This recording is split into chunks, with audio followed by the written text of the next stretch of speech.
Jackson for being MVP of the regular season when Saquon Barkley carries the Eagles every week. Doesn't make any sense to me. Yeah, it's a quarterback award. It's such a joke. That's what I say, Andrew. I say the same thing every single year. Like, why do you act like it's a joke? It's a joke award. No, it's a joke award. No, you can't be, because we fucking embarrassed your team. You can't be a hater of the Eagles when they roll through your entire division. All right, here we go. Oh yeah, because the defense didn't intercept him. He just gave him to him. Yeah, good call. Number one defense in the league didn't do any of that. All right, here we go. Coming down. Go Birds. In 3, 2, 1. You are live. Monday, January 20th, here live on WagerTalk TV, and this is Puck Time. I'm Andrew McGinnis, of course. I have Carmine Bianco with me, and it is Martin Luther King Day, which means we have early games in the NHL and in the NBA. Carm, good morning to you. How are you? Do you have a quote for us today? You have some quotes for us.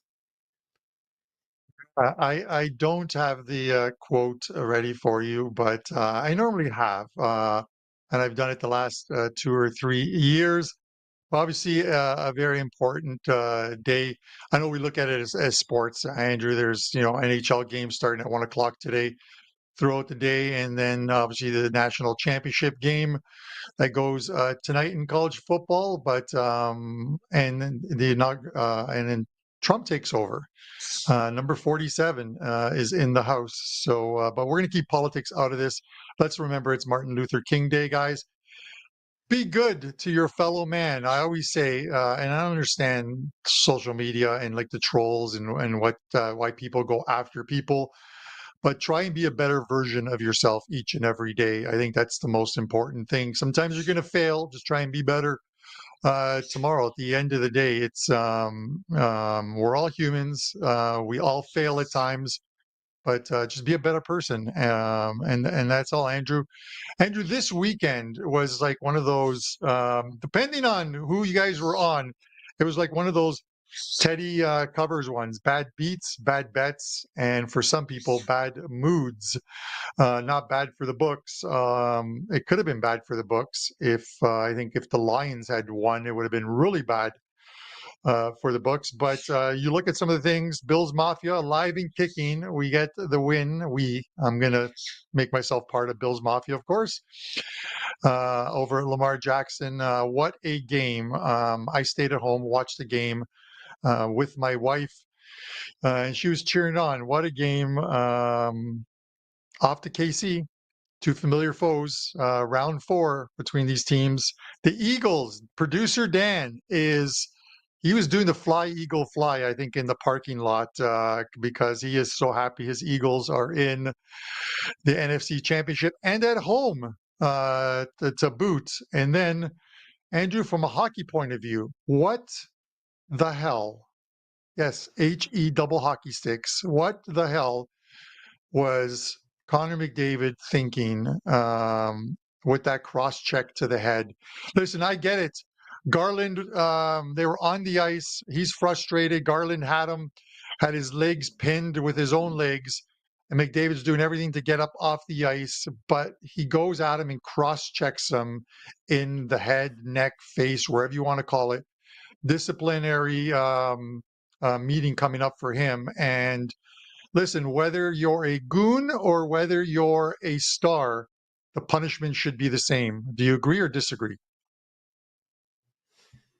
Of course. I mean, obviously there's punishment more for people that are repeat offenders, but yeah, I mean, I think we saw him chicken wing somebody with his elbow last week, and then he did that. So it's tough. This is the thing, is that when star players are going to retaliate doing something, you have to retaliate in a way that's not going to just prove that you have no business roughhousing, right? And you can't just use your stick like that. You can push, you can, do something like hit somebody harder, do something like that, but you can't use your stick. It's just not part of the game. So, Carm, I actually had the pleasure of covering Connor Garland. I interviewed him a few times when he played junior. he's been that same player his whole career. And I'll tell you what, if it wasn't for his size, that guy would have been a full-time NHL player a lot earlier than he ended up being.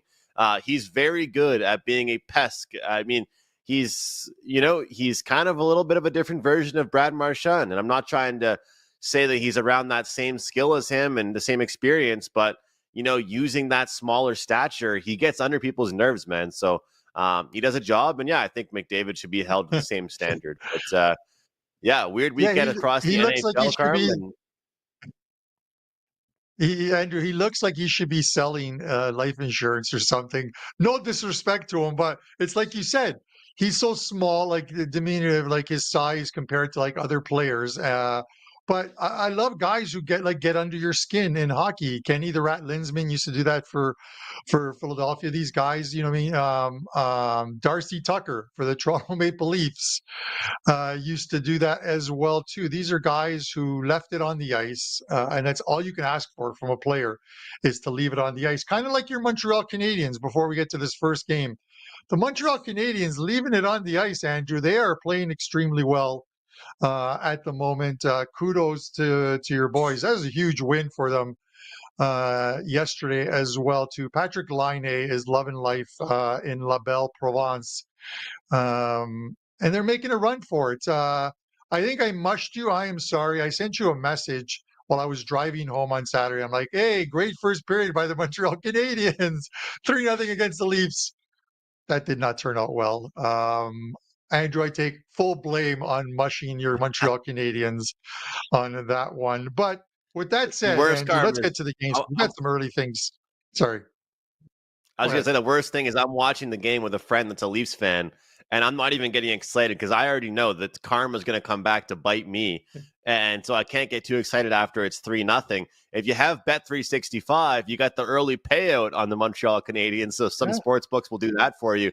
But just from an actual NHL and handicapping perspective, people talk about second half of back-to-backs. And this season, I've been talking a lot about second half of back-to-backs, not only not being a fade spot for the team that lost the first half of back-to-back, won the first half of back-to-back, but you look at the team that lost, it's just different, right? Like the people talk about back-to-back games, of course, second half of back-to-back, but they're playing at home. They're playing against another team that's playing second half of back-to-back as well, being New York, who played a shootout game against the Columbus Blue Jackets.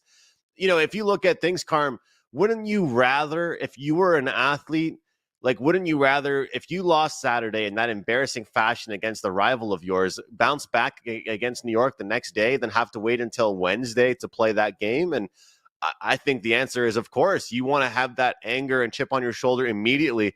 And you can say, like, I don't know if you agree with me on this, Carm, but sometimes you can tell when you watch a game on a Sunday, like it has like that Sunday feeling to it. Like it's just not the same hop as like a Thursday night or a Saturday night. And yesterday did not look like a Sunday game. It was a really exciting game. And obviously I'm happy with who won, but you can tell that both teams had a lot to prove there. Yeah, they definitely did. And I get it. The second of back-to-backs, when both teams are on back-to-backs, sort of, you want to say it negates, they negate each other. But I definitely agree to your point of when you have a bad period or a couple periods as a team, you want to get back on that ice and prove that that's not who you are and that you're better than that. And that's what the Canadiens did. Now, speaking of teams that haven't been that great, but Minnesota, plus 190, Andrew, plus 190 on Minnesota. This is a Minnesota team that got off to a great start this season. Colorado, minus 235 at home. I think if Minnesota was doing a little bit better, Andrew, we wouldn't see odds like this. I think there would be a little lower. I'm going to get to my play in a second, but I want to throw it to you on this one. How are you going to play this game? Minus 235 on Colorado. Carm, I always think about, Dave Koken used to always say pretty much if a line seems weird, whether it's NFL, NHL, college hoops, if a number seems weird, then, it's probably best to stay away from the side that seems too easy, right? And you take a look at the Minnesota Wild and the game that they had over the weekend against Nashville, right? everybody was looking at that price and thought, man, that just seems so good to be true. We're getting such a good price on Minnesota, right? They closed at plus 160 and they lose that one 6-2. And I think right now, the biggest deal for this team, of course, they're without key players still offensively. Of course, they've been missing some guys for a set period of time. They went on a winning streak against Nashville, Washington, Carolina, St. Louis. But that one win back there was against Colorado. But now they've played 3 good teams in a row. And yes, I am including Nashville in that because I think Nashville, very similar to the New York Rangers, where they're not nearly as bad as their record has indicated this season.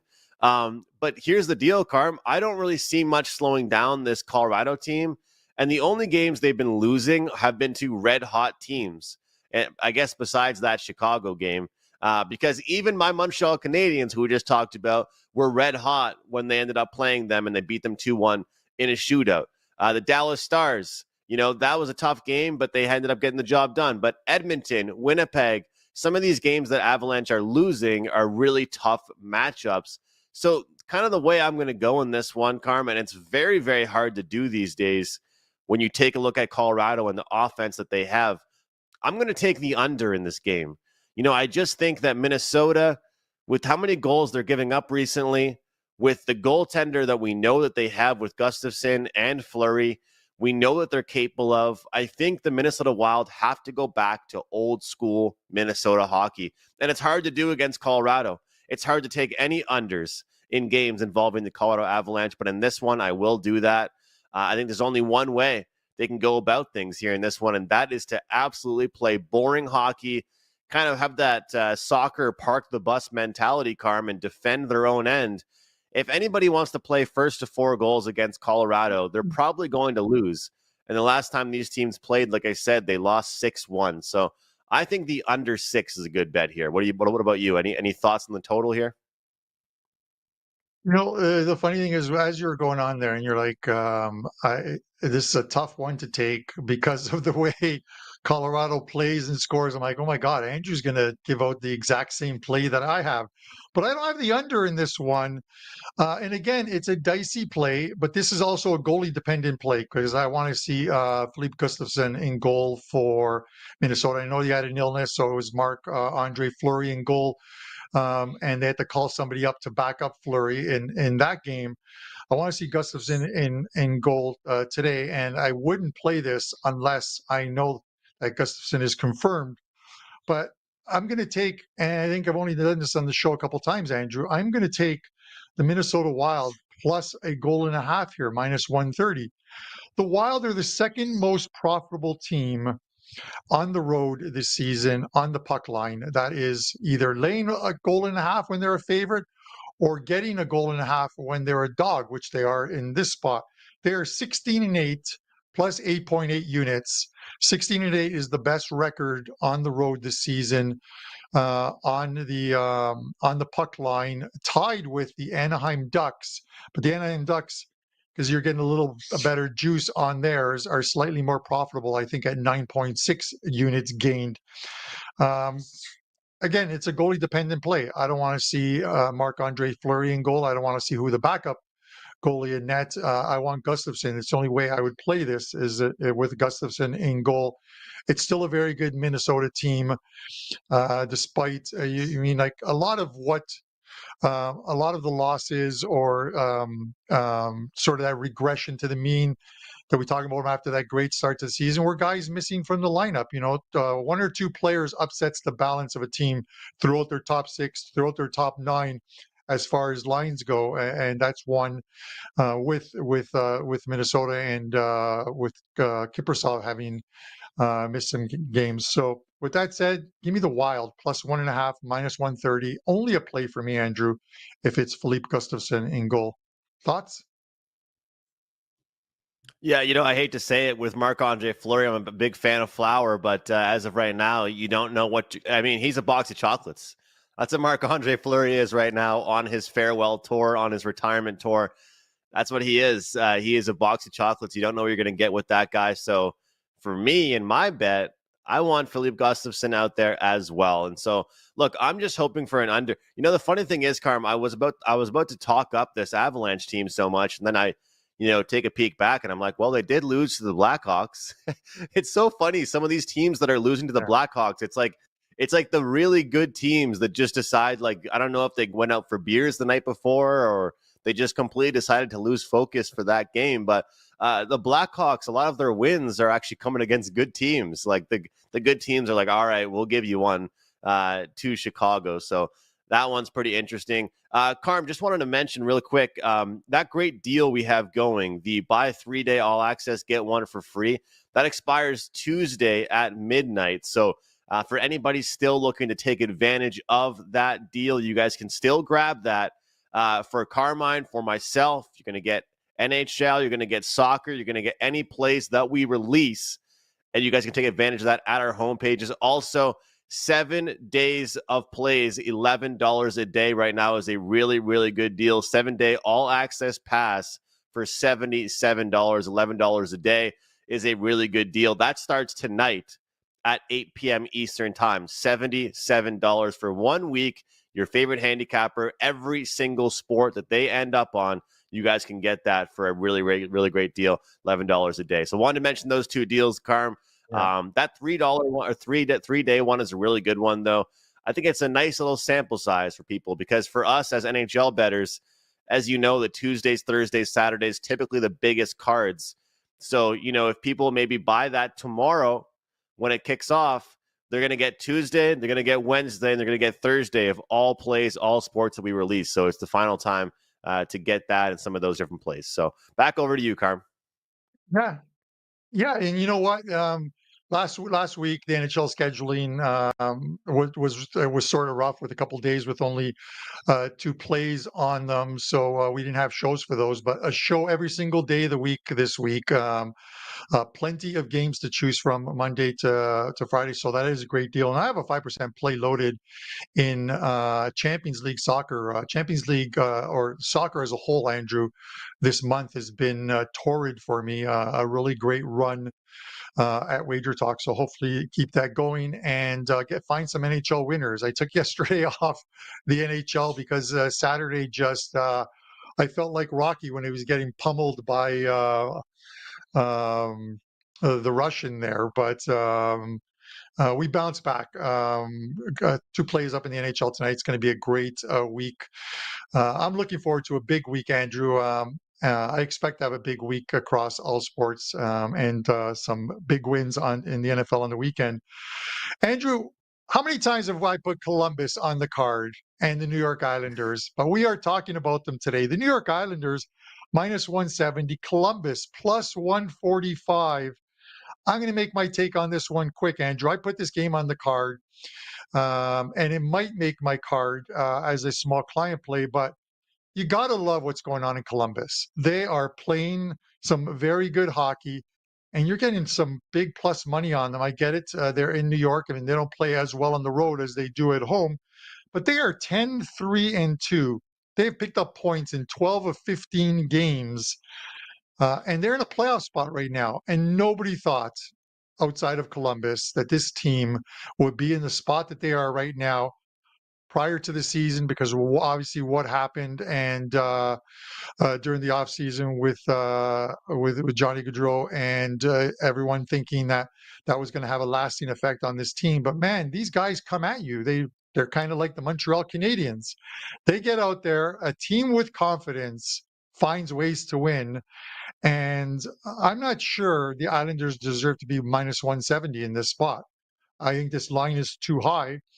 I might have changed my mind on this game or just stayed off of it if the Islanders were minus 140 and Columbus was plus 115, plus 120. But plus 145 is too attractive for me, Andrew. I'm taking Columbus. The gloves are off, Carm. We are head-to-head here in this one. I am taking the New York Islanders, and I'm taking the Columbus Blue Jackets team total under 2.5 at minus 115. I think it's a good way to eliminate that heavy price tag that I see with the New York Islanders right now. Over the weekend on my Every Game on the Board video, I gave out the New York Islanders to get the job done in reg in their matchup. It was pretty pricey as well. We looked at the same type of stuff, the team total under for their opponent. They played against San Jose.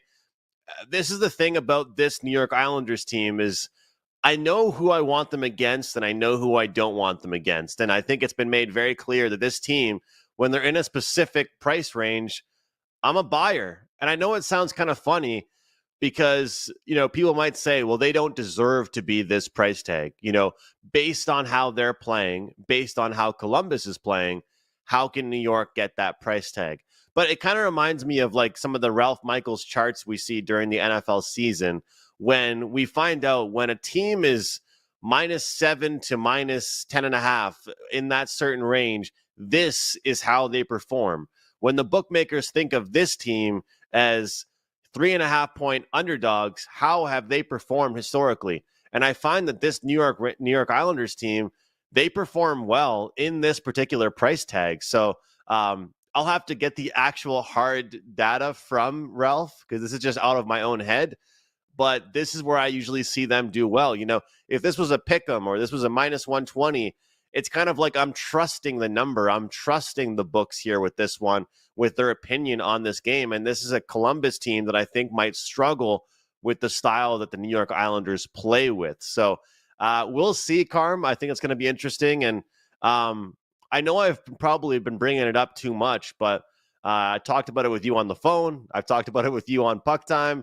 But it's really interesting right now to every single day follow the odds for teams to make the playoffs. So I'm going to ask you this. Do you think that, based on, liking Columbus tonight and just looking at how this team has played overall, do you think that overall there's kind of a discount right now on them to make the playoffs? Because when I look at some of these teams, like the Ottawa Senators that are huge favorites, Boston, and last time I talked to you, Boston was 130. Now they're down to -110 both ways. Columbus is +340 to make the playoffs. Do you think that that's a discount? Do you think that it's appropriate? Looking at some of these teams, of Boston being -110, Columbus Blue Jackets being +340, the Red Wings all the way down to +800 now, or back up, I should say. The Montreal Canadiens +425. How do you feel about that number on Columbus, +325? I actually think it probably should be a little bit higher. No disrespect to Blue Jacket fans. They're on a great run right now, but teams do put these runs together, these 10 and 15 game runs. It's sustainability throughout the whole season, whether you can keep that going throughout the whole season. I'm not quite sure they obviously that they have the depth for that, Andrew, and then goaltending comes into it as well too. They have the 8th spot right now. But you look at the teams below them, and you're going to give me a hard time on this one. Your Canadiens are playing well. I don't think they're going to make the playoffs. The Bruins, I thought, would have a down year, and thus far they are having it. The New York Rangers are playing much better, 48 points, 3 points out of a playoff spot right now, and playing much better hockey. The Flyers still playing very good hockey as well too, and they're in the mix. And the Red Wings, we saw them put together a run. I don't think Pittsburgh's going to make the playoffs. I don't think the New York Islanders are going to make the playoffs. I definitely know the Buffalo Sabres aren't going to make the playoffs. So with that said, I think Ottawa's playing some very good hockey right now. I believe that everything that was expected of them last year is happening to them a year later, and they are going to make the playoffs. I think that 8th spot is going to go to either the Rangers, Flyers, or Red Wings, one of those 3 teams. But we're still only 46 games into the season. There's plenty that can happen. Injuries to forwards, defensemen, goaltenders. We'll see how it shakes out. But +340 is not enough to get me on Columbus, Andrew, in this spot. I want to mention one quick thing, Andrew, before I send it to you for your props playlist, is when speaking of the Islanders, I thought this was a funny thing that happened a few years back. As we know, during the pandemic, fans weren't allowed into the games. Teams went with those cutouts where you could, if you were a season ticket holder, you could have cutouts made with pictures on them. And I think it went to charity and what have you. A friend of mine's a season ticket holder for the New York Islanders. He's a friend of my brother's. And my brother and another guy give him such a hard time on Facebook about the New York Islanders and John Tavares that he went and got cutouts made of my brother and the other guy, Garnett, and had him put in his seats, and they showed him on TV. And what better way to get exact a bit of revenge than put cutouts at an Islanders game of the two guys that make fun of you, New York Islanders, each and every day? It'd be like you putting a picture of the Prez at the Bell Center in Montreal. I would absolutely, I would have gone half on you, with you on that one on the cost. With that said, Andrew, give us some props today. Find us some winners on today's card.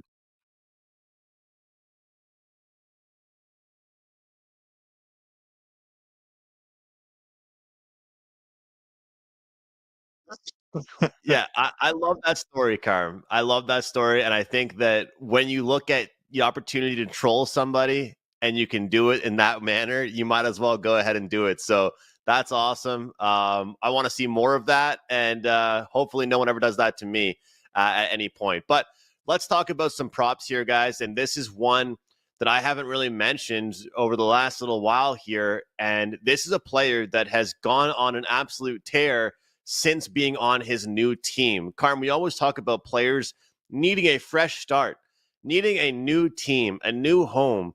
Kaapo Kakko has found a new home with the Seattle Kraken, and he is doing extremely, extremely well. He has a point in 5 straight games. He has a handful of goals. I believe he has 3 or 4 points in his last 2 games alone. We're going to take him to get at least 1 point tonight at a minus 125 price tag. He's playing against the free space on the bingo card, Carmine's Buffalo Sabres. So we'll take Kakko to continue his success. And I'll tell you what, guys, I think he's probably happy to be out of the New York Rangers. He has a better team around him as far as the opportunities for him. You know, I'm not saying that the Kraken are better than the Rangers. You know, that'd be foolish to say. But he has more opportunities now on this team. We can make money with it from a prop betting perspective. The next one, I got to go back to an old reliable, and this is Sebastian Aho to go over on his shots on goal. This is a good opportunity for him. They're playing a weaker team, a team that I think is going to give up a lot of shots here. And whenever Carolina plays against below 500 opponents, their shot counts are extremely, extremely high because they have a bunch of guys that shoot the puck. It's a very spread out offense. They roll 4 lines. Coach Brednamore does not play one line too much more than the other. You get a good price tag here at minus 130, over 2.5 shots on goal. Sebastian Aho, I like him from the Carolina Hurricanes. I like this Hurricanes team right now. The 2 props I like quite a bit tonight, Carm. Let's cash those tickets. All right, let's catch those tickets indeed, Andrew. I was asking the chat who they want to see in the Super Bowl. You know, I did those 3 bullets on the get Dan and Carm to the Super Bowl. The teams are doing better than the get Dan and Carm to the Super Bowl. But Dan, come on, man, unmute your mic. How are you feeling about the Eagles right What's now? up? I don't What's know. up? See, How are you the feeling line about your opened up. Eagles Nation? The line opened up for 4.5, so I gotta feel that's a decent Eagles line right there. But we'll see. Carm, I got my tickets, so I'm flying from the west back east. So boots will be on the ground for the game, and you can put this in your analysis on your picks, guys. When Dan Alexander is in attendance, the Philadelphia Eagles at Lincoln Financial Field in the playoffs, undefeated. So I'm also 2-0 lifetime. 2-0 lifetime in the championship game. I wasn't going to miss this one. So add that, Andrew. That's the only trend you need this weekend. Let's go, baby. That's not bad. And that's not bad, Andrew. It's I've got one similar. In the last 13 years of cheering for the Sabres, they have not lost a playoff game. But with that said, let's get to this. The best one at WagerTalk to me is the Brian Power unders, guys. The for him going to baseball games, like the under streaks, at least he finds ways to make money out of it. I couldn't imagine there being an under streak at baseball games I've gone to. Like that would be tough. That like you would have to be betting on those games or at least seeing some good pitchers because based on what BP says in all his videos during the summer, if he's in attendance at a baseball game, it's finishing 2-1. And I don't know if I'd be going to that many games in person anymore if all of the games I went to only I had would rather 3 runs. lose than have an under streak tied to my name. I would probably rather just Yeah. lose, to be honest. Did you guys see the sign? Someone sent it to me. A couple of people sent it to me at the Bills game yesterday. I'm pretty sure it was at the it was at the Bills game yesterday. The guy was holding up a sign that said, "I don't care who wins. I have the over." No That's way. it. I Can didn't you see that. imagine going to a game and holding up a sign that says, "I don't care who wins. I have the over." So, or just go over, something like that. I got an image of it. I'll send. Well, maybe I'll show it on tomorrow's show. But speaking of overs, we got Tampa Bay and Toronto -110 both ways, Andrew. And speaking of the overs, I do not like the over in this game. So I'm going to make mine quick on this one. I'm going to take the under in this one.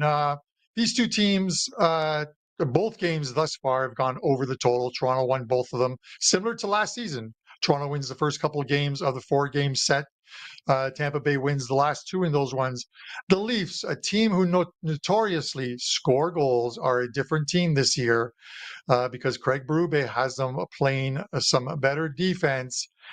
And you look at them at home in 27 games at home this season, the under is 17-9-1. Profitable angle on the Leafs playing unders at home. Should be Vasilevsky. Joseph Wall has been confirmed. I'm seeing right now on the screen as tonight's starter. So Vasilevsky, Joseph Wall, the 2 number 1s for the team. I'm going to lean to the under here. Unders are always tough with 2 teams that have very good power plays, but under 6 for me here, and look for a better first period from the Toronto Maple Leafs in this one after some miscues in trailing 3-0.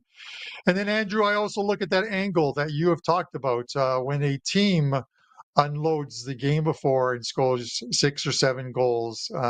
You want to play against them and against and opposite on the total. I don't think that firepower is going to be there tonight. It's just a feeling based on some of these analytics and statistics on these teams and how they fare in over-under situations. So under 6 for me in this one. Where are you going? Yeah, Carm, you're right. A lot of times I do look towards that. I'm hoping I'm not muted right now because now I'm paranoid. No, I'm not. Okay, that's a good start. No. I like it. I do like the Leafs here, and it pains me to say it. And the reason being is because the angle to me of a kind of a rivalry type matchup, and I know it's kind of funny because these two teams didn't always end up being rivals, but because of how good they've both been in the division for so many years now and the playoff matchups they've had, it's been into a little bit of a rivalry here. And because of that, I kind of like the more motivated team. And I do think that it kind of hurts Tampa Bay coming off easy wins versus Toronto. You know, it hasn't been easy for them lately. You know, they lose a handful. They lose Carolina. They lose Vancouver. They lose Dallas. They barely beat New Jersey.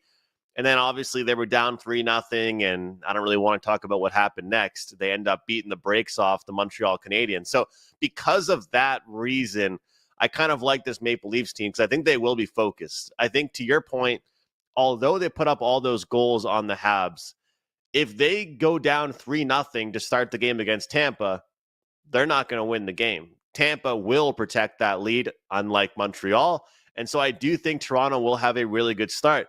Carm, I loved a bunch of plays on the weekend. I released one NHL play on Saturday, and that was Tampa team total over 3.5. Hit that in the second period against the Detroit Red Wings. Now I'm going against them. I like this price here. For those of you watching in Canada, this is the Prime Monday night game on Amazon Prime. It's been a really good production crew and a kind of a production game, I should say. It's been looking great. And I do enjoy watching these Monday night games, but I do think Toronto gets the job done at home. I share the same thoughts as you, though, Carmine, where I do like the under here. Both teams playing some exciting hockey recently, but I think it does benefit Toronto that Tampa's coming in this game off a layup, and not just one, but 2 back-to-back easy games for them that I think are against easy opponents. So Toronto looking to go on a roll right now, and before you get to your best bets, Carol, I'll throw it back to you with this. I mean, one thing about Toronto I find is that they're a very streaky team. And although most of the time these days they are on a good streak, not a bad, I find that after they lose a few games in a row and they break out of that streak, they usually get hot again.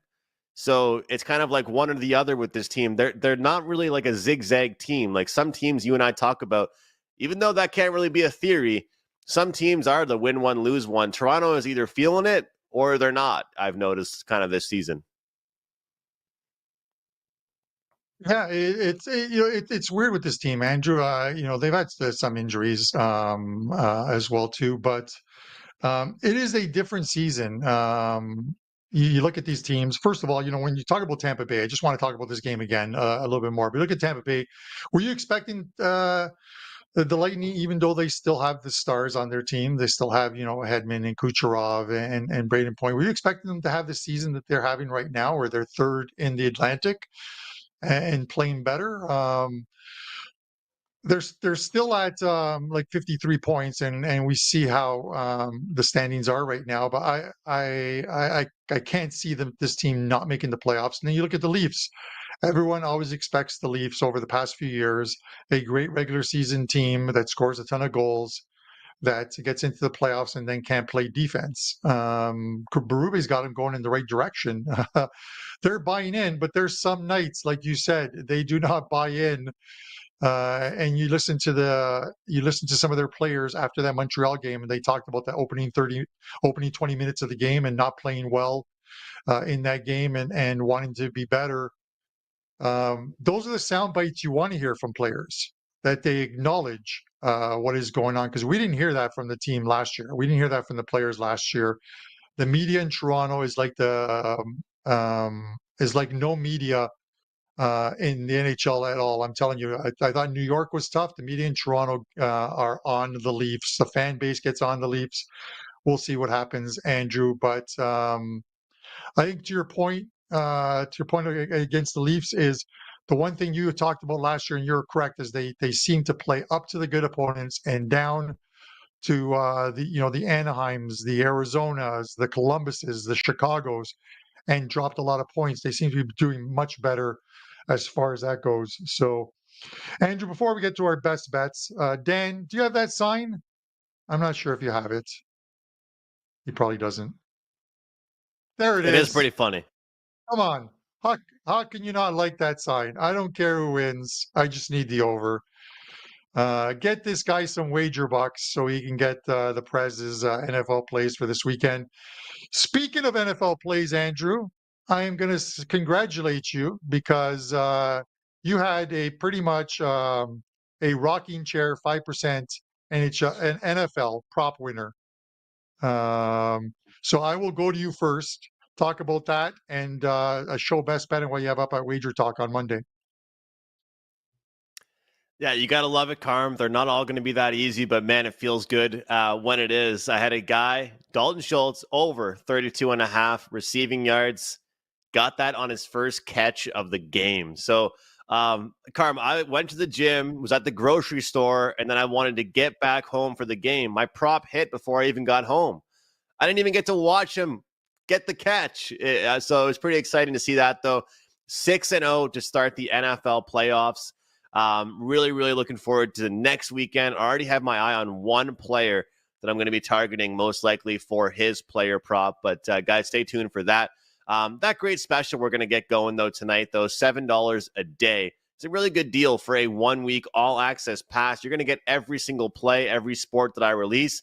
And we are starting to dip our toes in the waters with the basketball now, with the season kind of really underway and but at that halfway point. Kind of have that data that I'm looking at here. Low-hanging fruit is what I'm doing here with the NBA. Betting the team totals with some of these teams, I think we're just getting a really, really good number on. But, Carr, my play for PuckTime is going to be St. Louis team total under 2.5 goals here. As you know, I've kind of fallen into the team total unders and not just the team total overs. As of late, when I like a game to go under, I'm starting to look towards the team total under and not just looking at the full game. They're playing against the Vegas Golden Knights, and what I notice is when Vegas is off a loss, and they're off a loss they will not be happy about, they really kind of clamp down defensively the next game. So I'm not sure they're going to win. I'm not sure if they're going to cover the puck line or regulation or their own team total, but I know defense will be on their mind after a very poor showing this Saturday. And I love that price. We're turning a massive, massive, massive favorite on the Vegas Golden Knights into a really nice price here. You can get minus 115, 120, whatever it may be. St. Louis Blues under the total of 2.5 with their team total. Back to you. All right, so I like it. Mine's an early game, Andrew. Well, 1 p.m. So in a little over an hour, I'll be on the couch watching this game while working on some midweek Champions League. Speaking of Champions League, 5% mismatch play up for Tuesday. Really like this play, which is why it's a 5% play. You get the over at WagerTalk. 2 plays up in the NHL for tonight. Of course, with Martin Luther King Day, a lot of staggered game times today, starting at with the 1 p.m. game. Pick up that 3-day all access package, which expires, I think, tomorrow, Andrew said, at midnight, and get an extra day free. So you'll get today to Thursday of my plays. So that'll be NHL every single day, and then Champions League a couple days, and Europa League as well too. So plenty of action for me across those 4 days. My best bet, Andrew, I'm going to go to the San Jose Boston Bruins game. I'm getting plus money on the under. It's the under 5.5 is plus 105. Askarov in goal for the San Jose Sharks. He did not play in the last 3 games, but 8 starts this season. A goals against average of about 2.33, I believe. Save percentage over 9, and 6 of his 8 starts have seen the game go under the total. This guy's looks to be a star in the making, and they really like him in San Jose, and I think they're protecting him as well too, especially on this road trip. And other than that 6-goal outburst against the Detroit Red Wings, they've scored 7 goals in their last 5 games, excluding that one. And I'm talking about San Jose. So low scoring game here. Give me 3-1 type of game here with the empty netter, hopefully, and stay under the total of 5.5. So guys, that's it for Puck Time today. We'll be back tomorrow. The Prez is on tomorrow's show in his regular spot. For myself, Andrew McInnes, and Dan Alexander of Eagles Nation, this is Puck Time. We'll see you guys tomorrow.